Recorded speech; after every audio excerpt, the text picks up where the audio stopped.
I'm Torian Veillon. Humans have the intellectual ability to make a great impact on the world. However, we still give into immoral actions when it comes to profit. Unfortunately, this has led to the exploiting of innocent and defenseless animals.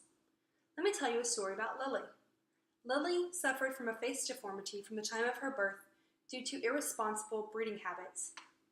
This deformity did not allow her to eat properly.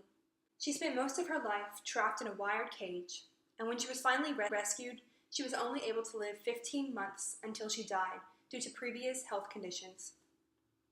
Lily's story is not alone. There are countless animals who face abuse and neglect in puppy mills around the United States. A puppy mill is a large-scale breeding facility used to sell dogs to pet stores and online. Despite the known horrific facts about puppy mills, they are still legal. Dogs in puppy mills lack basic health and veterinary care from their owners. In order to stop this neglect, we can fight to illegalize puppy mills and keep animals safe. Owners of puppy mills are always looking for ways to maximize their profits and minimize their cost. One way they do this is by neglecting basic needs of their animals. For example, the food and water that is provided is often contaminated with bugs. The animals are rarely ever let out of their cages for exercise and often sleep in their own waste. Dogs in puppy mills are often left outside in their cages to face extreme conditions in the weather, such as winter, snow, or summer heat. Rescuers have seen collars embedded into dogs' necks because they had been left on for so long. And the females who live in these puppy mills are often undernourished, and they are bred until they can no longer be bred anymore. And once that happens, they are then put down. And puppies are taken away from their mothers too early, which causes them not being able to eat properly, and then they die of starvation. Lastly, animals in puppy mills often have a lack of connection with humans. This leads to a lot of behavioral issues. So once they are bought by a person, there isn't that connection, and that can cause them to be euthanized later down the road. According to DoSomething.org, animals are often found to have swollen and bleeding paws, tooth decay, ear infections, and they suffer from dehydration, or they have lesions on their eyes.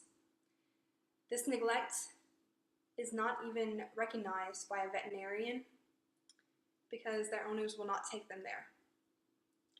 The Humane Society reports that when 80 dogs were rescued in July of 2011 from a puppy mill in North Carolina, a veterinarian with a local intake on the SPCA reported that almost 50% of the dogs were afflicted with parasites, 23% suffered from ear infections, 15% suffered from an eye disorder, and all the animals that were older than 18 months showed evidence of moderate to severe periodontal disease. Sometimes the puppy's legs get stuck in the cages and they're not seen by a veterinarian in time, and this causes a deformity in the animal's physique or other health issues down the line. Although what I have told you is sad, there are ways that we can help. According to paws.org, we can look for the red flags of breeders and be informed to know what type of breeder we're buying from. Some red flags include that the breeder does not show the facility fully where they keep the dogs.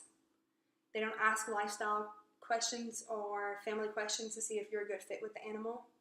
They often do not have a medical history of the puppy, and they may even use pressure sales tactics to make sure you buy the animal. Another thing that we can do is donate food or supplies to our local shelters. We can volunteer at local shelters, and if we're really feeling up to it, we should adopt from a shelter. Lastly, we should support laws and put a cap on how many animals a breeder can breed and establish standards for basic animal care and veterinary care. In conclusion, today we have seen why puppy mills should be illegal.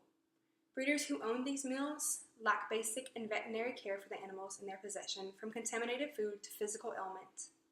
Although what is true is sad, there is hope for the future with the help of animal lovers. Together, we can end the mistreatment of animals nationwide and help our fellow animals live better in memory of dogs like Lily.